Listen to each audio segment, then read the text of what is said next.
இருக்கீங்க?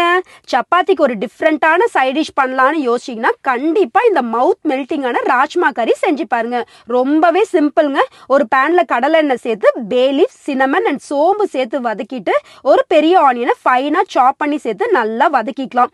இது கூட சாப்டு கொரியாண்டர் லீஃப் அண்ட் இஞ்சி பூண்டு சேர்த்து அதையும் பொறுமையா வதக்கிட்டு கூட chilli powder, coriander powder, turmeric powder, garam masala சேர்த்து நல்லா பச்சை வாசனை இல்லாம கலந்து விட்டுக்கோங்க.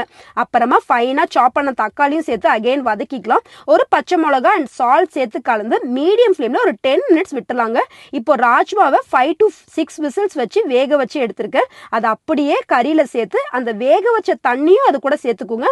அது பயங்கர ஹெல்த்தி. இதை நல்லா ஒரு 10 மினிட்ஸ் லோ ஃப்ளேம்ல விட்டுருங்க. கடைசியா கொத்தமல்லி தூவி அண்ட் முக்கியமா சர்வ் பண்றதுக்கு முன்னாடி ஒரு டேபிள் ஸ்பூன் கீ சேர்த்து மிக்ஸ் பண்ணி எடுத்தீங்கன்னா ஷோரா சொல்றேங்க, ராஜ்மா பிடிக்காதவங்க கூட கண்டிப்பா ட்ரை பண்ணி பார்ப்பாங்க. சப்பாத்தி கூட வச்சு சாப்பிட்டு பாருங்க, தரமா இருக்கும். கண்டிப்பா ரெசிபியை ட்ரை பண்ணி பாருங்க. நாளைக்கு பார்க்கலாம். பாய்.